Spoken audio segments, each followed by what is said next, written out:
E estamos de volta, direto do auditório Jornalista Correia Neves, para o quarto e último bloco da sabatina com o candidato a deputado federal, Vanderlei Martins Tristão. Neste quarto bloco, como nas outras sabatinas que tivemos, será 15 minutos. Aos 13 minutos desse bloco, o bip será acionado, indicando que o candidato tem 2 minutos para as considerações finais.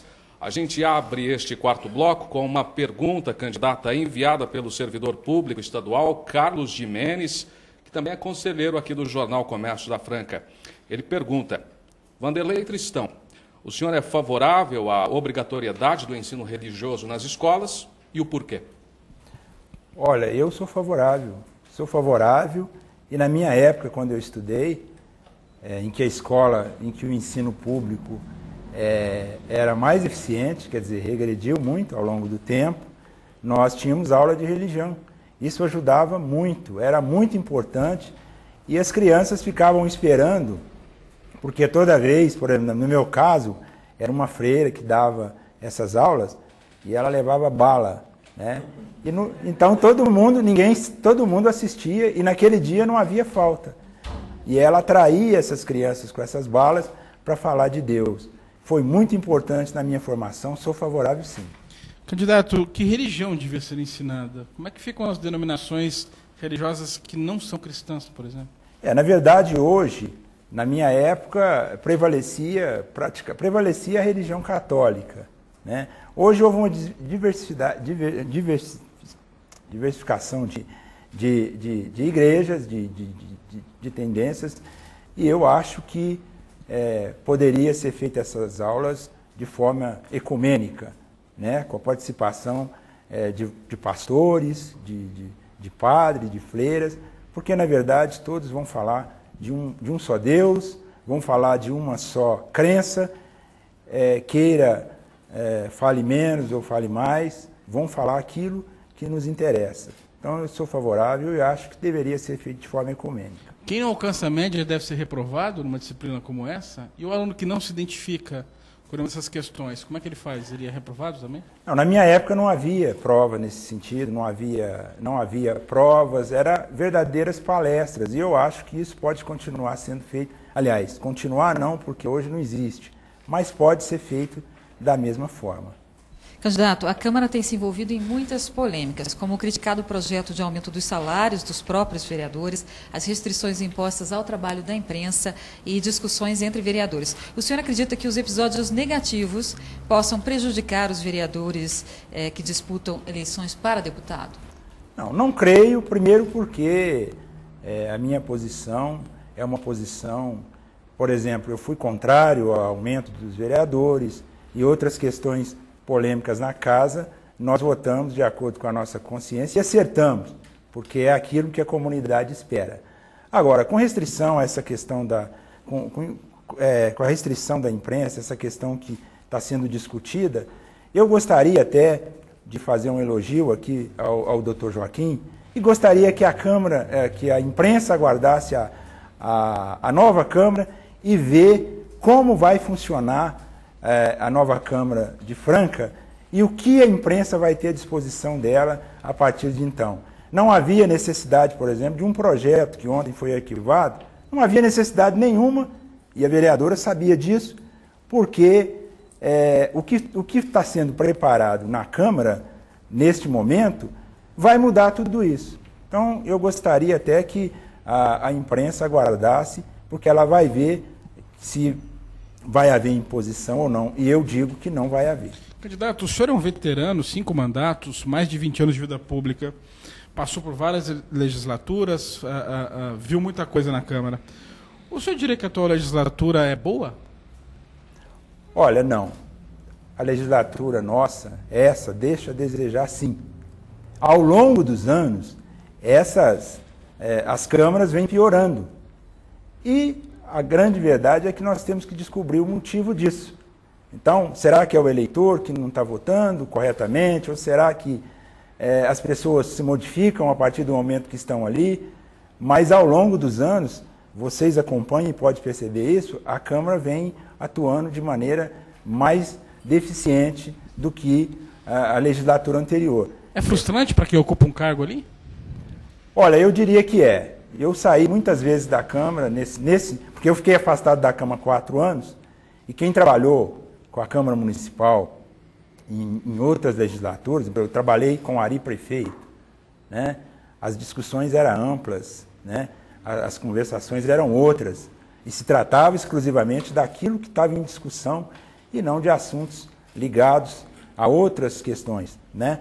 Então eu acho que o eleitor nesse próximo 2012 aliás, eu acho que ele está sendo cada vez mais crítico, mas vamos alcançar uma condição de melhorar as próximas câmaras.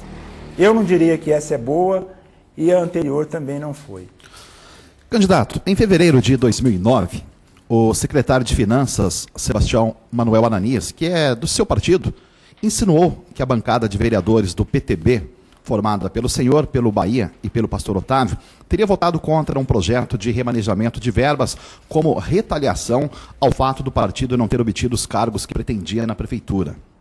O senhor ficou irritado e afirmou que pediria aos 22 PTBistas que exercem cargos em comissão na prefeitura que deixassem o governo. Ninguém saiu. Como o senhor avalia o episódio? Saiu. Nós temos hoje dois membros do PTB no governo. Nós temos o Ananias, que é o secretário de Finanças, e temos o André, que trabalha como chefe de divisão da fiscalização. Ou saíram do governo, ou saíram do partido. E vou dar exemplo com nomes.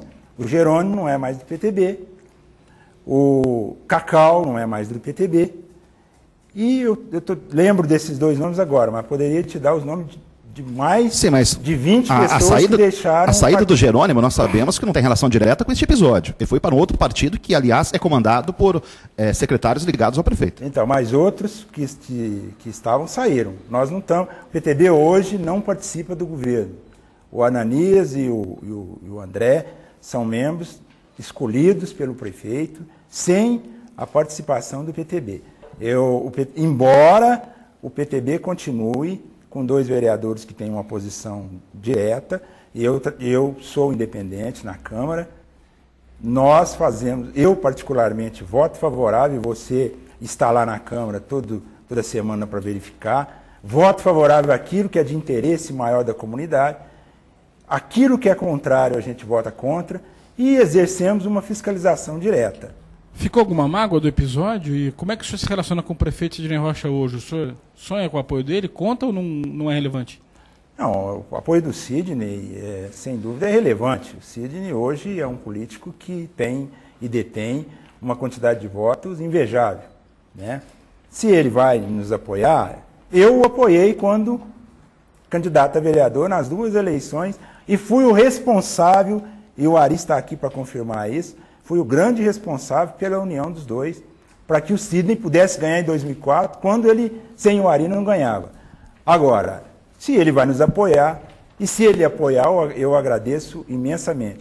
Nenhum rancor contra ninguém, muito pelo contrário. O Ananias já se desculpou comigo, eu já me desculpei com ele pelos excessos que houve. Somos, antes de políticos, somos amigos, ele inclusive estaria aqui hoje, e não tenho nenhuma mágoa, nem dele, nem do prefeito, muito pelo contrário. Candidato. Respeito e elogio o trabalho que o prefeito faz nessa cidade. O senhor defende a questão da moradia como uma demanda social prioritária. Mas como lidar com problemas que, inclusive, o senhor presenciou como presidente da PROAB, como a inadimplência, venda ilegal de imóveis, invasões, além de declaração falsa de renda só para tirar benefício dos projetos habitacionais? Na verdade, eu fui o grande responsável, em 1995, um projeto, inclusive, foi sancionado pelo prefeito Ari, de criar formas para você fazer contemplação de unidades habitacionais. Que são mais antigas, levantamento social e outras coisas mais. O que ocorre, na verdade, é que a falta, talvez, até de uma estrutura para as pessoas que vão ocupar esses imóveis, ela nunca viu um veículo, nunca dirigiu um veículo, aí o cidadão vai lá, habilmente, oferece um veículo e troca da casa. E o cidadão acaba fazendo isso. Então, é muito difícil você controlar essas coisas e, no fundo, você não tem poder, não tem lei que mude isso, porque é a lei do direito de propriedade que está na Constituição Federal. Candidata, a situação dos mutuários do Parque do Horto se arrasta há anos sem solução. Como resolver aquele problema? Olha, a situação do Parque do Horto, quando nós estávamos na PROAB, nós tentamos, nós fomos a Brasília, nós demos início às conversações para que pudesse aprovar um projeto que está hoje na fila para ser aprovado no Congresso Nacional, um projeto que vai quitar os imóveis datados de 1990 para trás. Por quê? Porque os levantamentos todos que foram feitos, a Coab já recebeu aquilo.